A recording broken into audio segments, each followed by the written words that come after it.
next natin ay bawang, sibuyas. Sumali pa yung vlogger. You know mga kamegs, finally, lasa ng baka. Talagang andun mga kamegs. Tapos yung lambot niya, saktong-sakto. Kahit pustiso yung ngipin mo, kaya mong nguyain.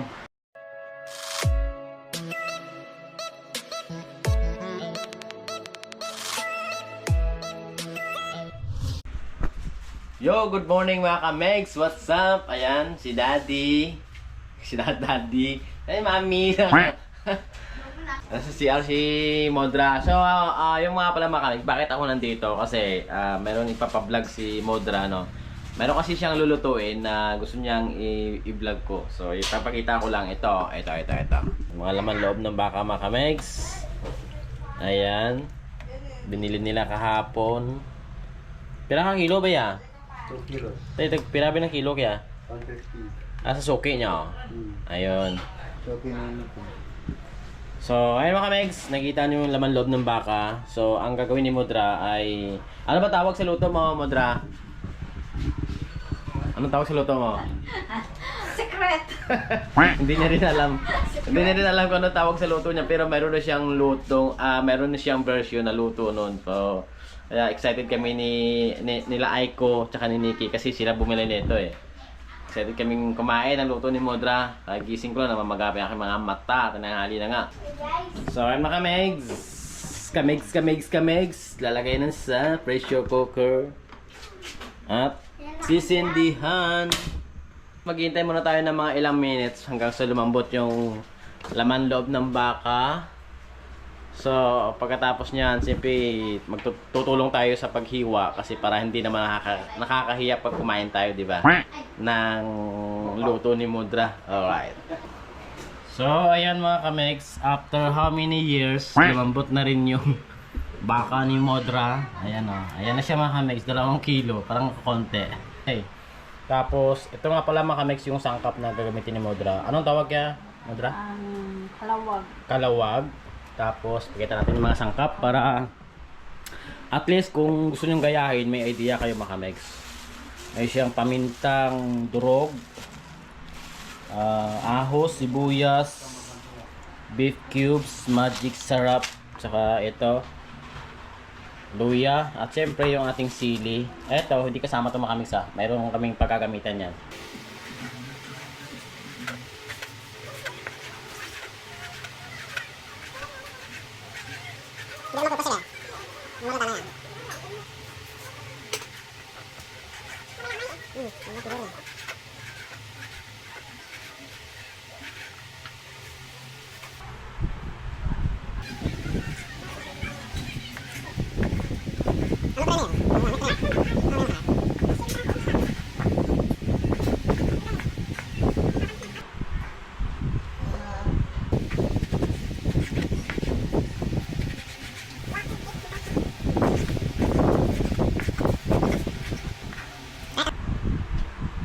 Ayan, ito na yan. Yan ang...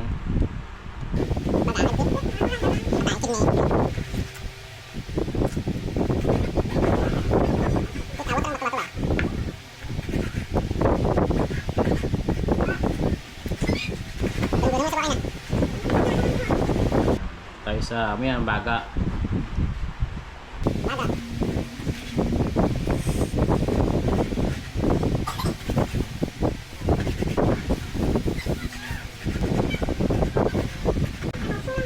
Ito natin sibuyas.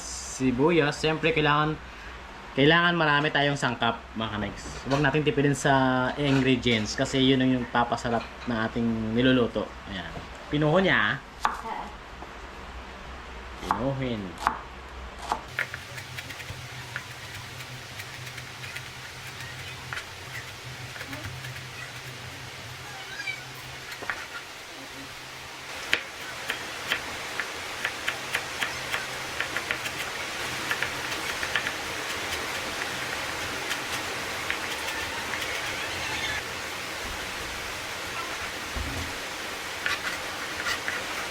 Luya.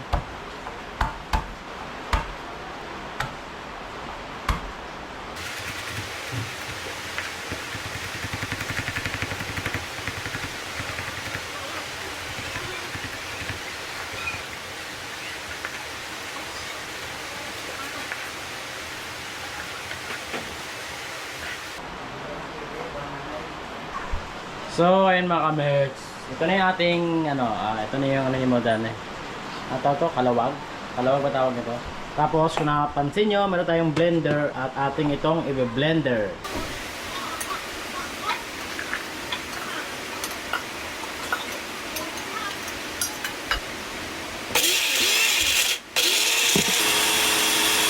Ayan na yung ating turmeric, no? Kalawag. Tapos, nakita itong net. Siyempre, para di siyang niyog. Yung parang kukunin yung gata ng niyog. Parang gano'n. Kailangan natin salain yung pinaka, tawag na? Urasit. Hindi ko alam kung tawag dyan. Kukunin natin yung pinaka tubig niya mga kamex. Alright, tagay natin dito.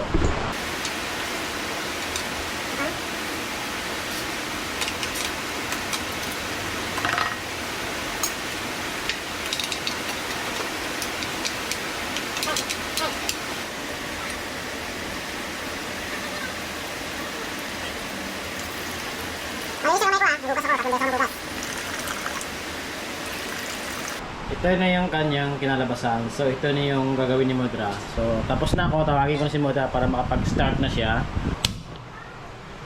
So, ayan mga kamex. Sisimula na si Modra na kanyang gagawin. Okay lang. Ayan. Ito yung mga sangkap niya mga kamex. Ulitin ko lang. Bawang, loya, sibuyas, sili, beef cubes, magic sarap, pamintang durog, at saka ito yung turmeric or Yan ang sekreto. ang tawag yan?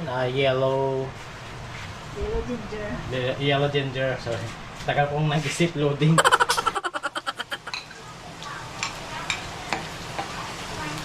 Loya. Bawang. Sibuyas. Mali pa yung vlogger. Sibuyas pala.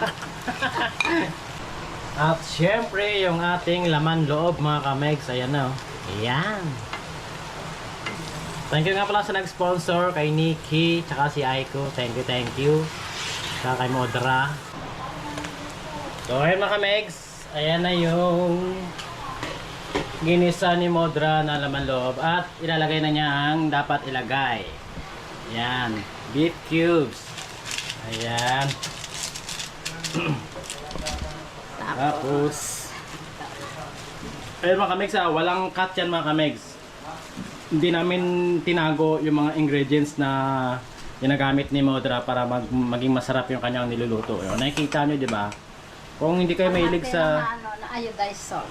iodized salt daw yan mga kamegs. Yan. Kung hindi kayo mahilig sa magic sarap, pwede naman kayo mag-bitsin. Ayan na mga kamegs. Ang lapot na. Di ba? Nilagyan ni Modra ng tubig. After niyang ginisa kanina, tinakpan niya to na mga ilang minutes. Tapos nilagyan ng sabaw. Yung pinaglagaan nga pala nito mga kamegs, huwag nyong itapon kasi yun ang gagamitin yung sabaw nito.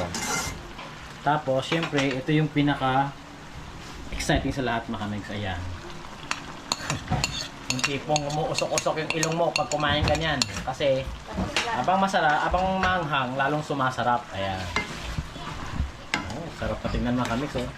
Diba? Ayun. Wow. Ito yung pinakasalsan. At siyempre, tayo ang unang-unang titikim niyan. Tayo ang unang husga nito mga kamegs.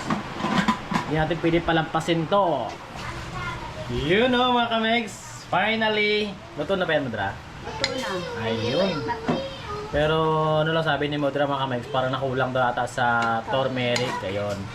So, kung napapansin nyo, medyo maputla siya mga kamegs. Dapat yan, kukulay dilaw talaga siya eh. Asin dilaw talaga siya mga kamegs. Pero okay lang yan kasi di naman talaga perfecto. Pero yung lasa niya mga kamegs talaga pinerfect ni Modra.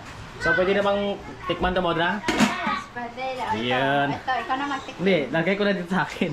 Sige. May kasama ng kanin, ayan. Kasi gutom na ako eh, kaya sabi kayo na eh. Sabi ko kanina mga kamegs, ako ang magja-judge niyan. Talaga, siyempre, pag kumain ako niya, pag tinikman ko, dapat may kasamang kanin. Kasi alam ko na talaga yung lasa nito mga kamegs eh. Talagang mapapakain ka ng kanin nito eh.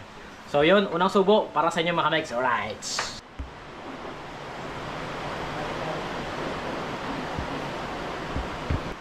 So ayun mga kamegs, tikman na natin yung niluto ni Modra. Ayan. Bango mga kamegs, grabe. So sabi ko nga kanina, diba, ako ang magja-judge nito. Hindi ko na kailangan antayin na patatagalin pa. Sabi, may kanin tayo mga kamex, ayan. Tikman nga natin to. Ano mga kamex eh. Wow. Kita nyo?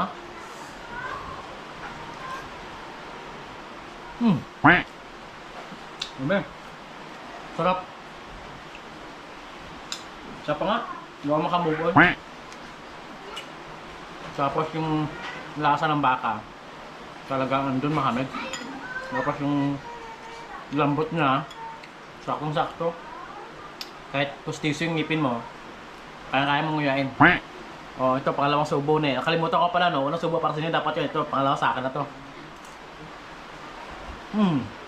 Dapat talaga makamig.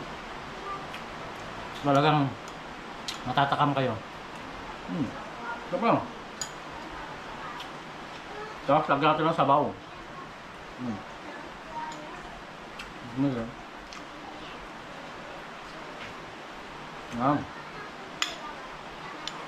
Kung gusto niyo masunod yung luto na to, panoorin niyo yung video mga kamex hanggang matapos para masundan niyo kung paano siya lutuin. Lahat ng mga detalye, lahat ng mga ingredients na nilagay ni Modra ay pinakita namin sa camera. Ayun. Yung videographer ko mga kamex parang tatakam na. Tutulo na yung laway niya. Ako muna. Sarap mga kamex. Grabe talaga.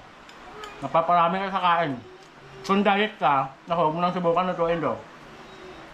Kasi, matatanggal, makakalimutan mo yung diet mo. Perfect ka sa ulam, pwede rin sa pulutan. Pero papansin ko talaga mga kamex, dalawang, ano na yung videographer ko eh, parang ganito.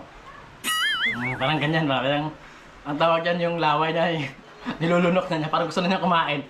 So ayun mga kamex, inggitin ko na lang kayo at hanggang dito na lang tayo. Huwag kalimutan mag-like, comment, and subscribe sa YouTube channel Abby Triamig at marami pa tayo mga i-upload na kung ano-ano. And then, thank you kay Modra sa kanyang menu na sinare sa atin at sinare sa inyo. Sana kung interesado kayong makuha yung luto na to, panoorin nyo yung video na to hanggang matapos mga kamex. Alright. Hanggang dito na lang ako kasi naawa na ako sa aking videographer. Ayan siya mga kamex. Focus na focus. Alright, bye-bye na. Bye-bye.